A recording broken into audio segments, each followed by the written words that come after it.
নাবালিকার যৌন নির্যাতন খুনের ঘটনায় দিনভর তৎপর পুলিশ প্রশাসন। এবার প্রকাশ্যে এলো নাবালিকার ময়নাতদন্তের প্রাথমিক রিপোর্টও। নাবালিকার নির্মম মৃত্যুর কারণ প্রসঙ্গে একাধিক ভয়ঙ্কর তথ্য এলো সামনে। যৌন নির্যাতন ও পরে শ্বাসরোধ করে নাবালিকাকে জলে ফেলে দেওয়ার প্রমাণ মিলল ময়নাতদন্তের রিপোর্টে। নাবালিকার মাথায় গুরুতর আঘাত ও অতিরিক্ত রক্তক্ষরণেরও উল্লেখ।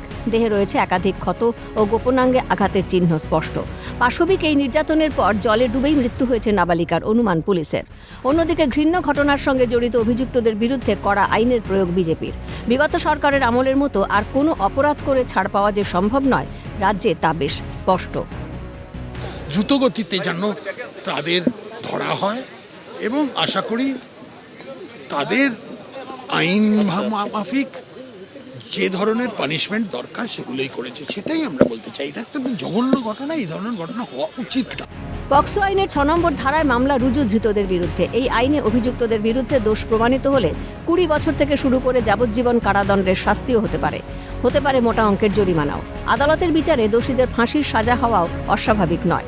যদিও যে ঘৃণ্য অপরাধ হয়েছে তা প্রমাণিত হলে কঠোর শাস্তি প্রাপ্য অভিযুক্তদের। মমতা ব্যানার্জি অভিযুক্তদের গ্রেপ্তার করেনি, কারণ মমতা ব্যানার্জি তাদের থেকে ভোট পাওয়ার ছিল, তাই জন্য তাদেরকে গ্রেপ্তার করা হয়নি কোনো দিন। ভোট ব্যাংকের রাজনীতি সবসময়তে তৃণমূল খেলে গেছে, আমাদের তো সেরকম কোনো বিষয় নেই। তাই আপনি যে ধর্মের মানুষ হতে পারেন, যে পার্টির মানুষ হতে পারেন, যে জাতের মানুষ হতে পারেন, যদি মহিলার গায়ে এইটুকুনি হোক আর এত বড় হোক যদি অত্যাচার হয়, আমরা ছেড়ে কথা বলবো না।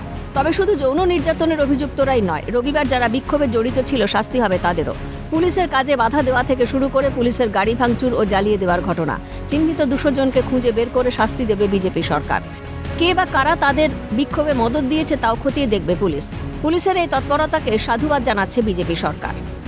200 জনের নাম এসছে, ক্যামেরাতে দেখেছি আমরা। 200 জন যারা ভেবেছেন যে এই অপরচুনিটিটাকে কাজে লাগিয়ে পুলিশের গাড়ি জ্বালিয়ে দেবেন। পুলিশের গাড়িটা শুধু আপনাদের টাকাতে নয়, পাবলিকের টাকায় কেনা। আজকে যারা ধ্বংস করছে এতদিন হয়নি, এবারে মাননীয় মুখ্যমন্ত্রী বলে দিয়েছেন যারা আজকে গতকাল যারা করেছেন আর আগামী দিনেও যারা করবেন, আমি আবারও বলবো করুন, কিন্তু আপনার প্রপার্টির যা আছে সেটা ব্যাংক ব্যালেন্স হোক কি আপনার বাড়ি ঘরদোর হোক কি জমি হোক, সরকার নিয়ে নেবে। আপাতত পুলিশের জালে 3 অভিযুক্ত, আটক আরও 3 জন। মোট 4টি এফআইআর রুজু করে জারি তদন্ত।